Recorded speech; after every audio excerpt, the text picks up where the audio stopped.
forget. So my presentation is Thrust into the World, a small town boy's experience in India.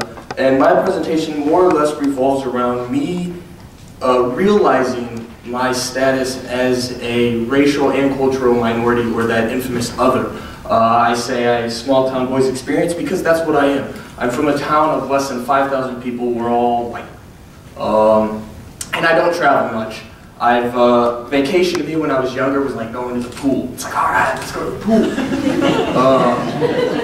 So that's how I grew up with it. And so here I am. I wasn't unaware that I was going to be a racial minority. I knew it was coming. And I was excited for it and a little scared. But I'm more of an experienced type of guy. You know, I can know about it, but unless I actually engage in it, then it's not really. It's like, you know, Chase, that stove's hot. Yeah, right, Mom. So that's my life. So when I got to India, I was a little scared. I was scared to be there, and so I called up my friend who had already been on the program. I said, "Man, I'm getting scared. I'm nervous. What am I gonna do?" And he goes, "Don't worry. Be Indian. When you're there, do everything as the Indians do. You'll be fine. You'll fit in." So okay, I can do that. I can experience life as an Indian.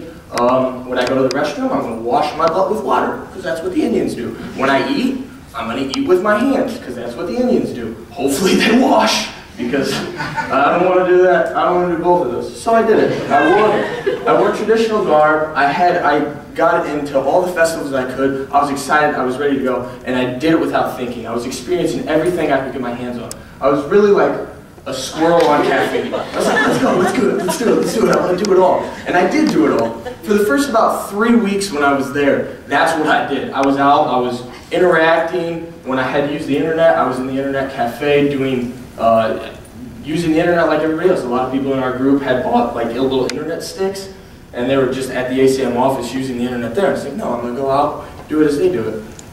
And it was a lot of fun. Until one day, I was branded.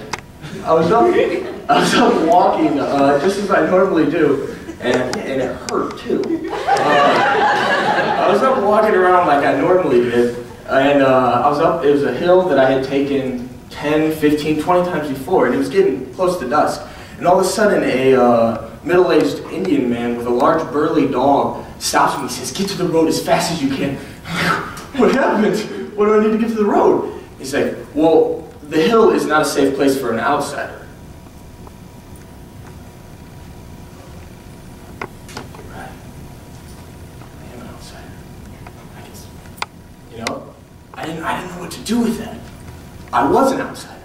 I'm not Indian. You know, Jennifer talked about being German. She's a lot closer to being German than I am Indian, I'll tell you that much. And so I was in shock. And I went from being that squirrel to just being a lazy sloth. I didn't go out anymore. I stayed in my room. Rather than staying up late and talking to my host mom about everything from Barack Obama to Prime Minister Manmohan Singh to anything, I was just in my room playing chess because I didn't know what to do. I had never been the minority. I had never been the outsider in my life. And even right now, I'm kind of trembling now because it was such an influential moment to see that, to realize that there are some things that we can't do. And from that moment on, I was reminded of W.E.B. Du Bois' The Veil.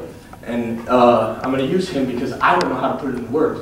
He says, "It dawned upon me with a certain suddenness that I was different from the others, or like them perhaps in heart and life and longing, but shut out from their world." And I was. I was shut out from their world. I did not grow up as an Indian. I grew up as an American. I was an outsider. People saw me differently. I was like Kanye on a farm. You know?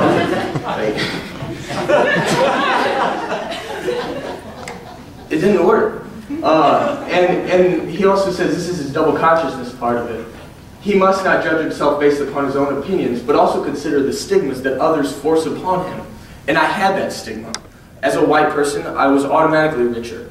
As a white person, I was automatically more privileged than my counterparts in India.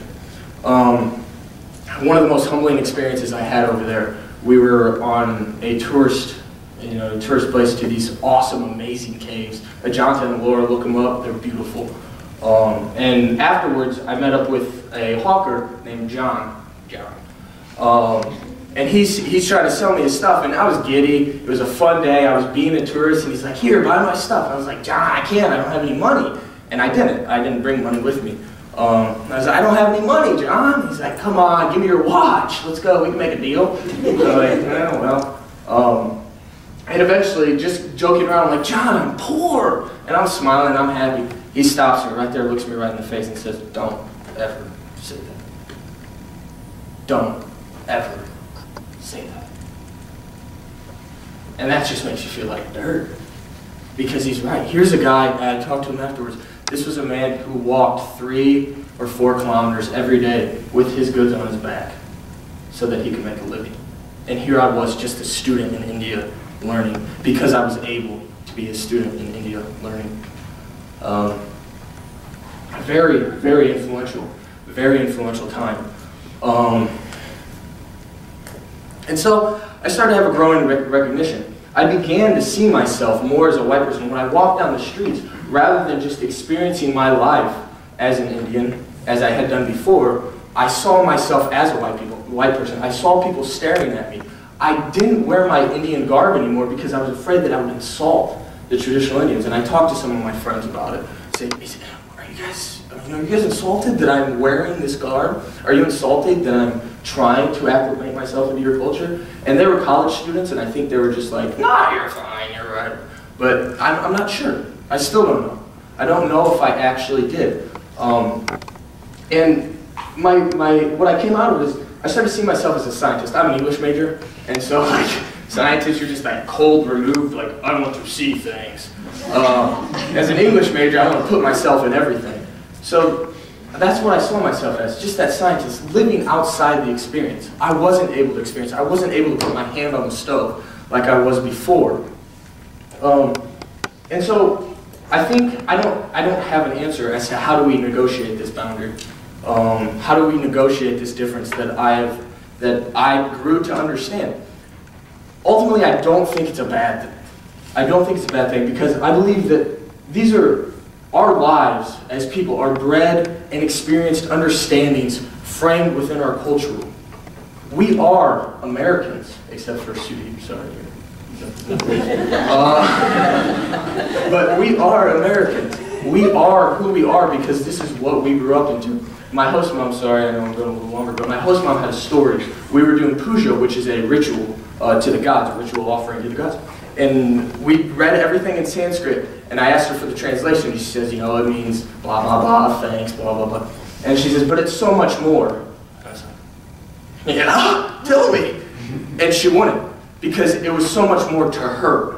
It was what she had done. It was her ritual, because that's what she had grown up into. And I think that's a great thing.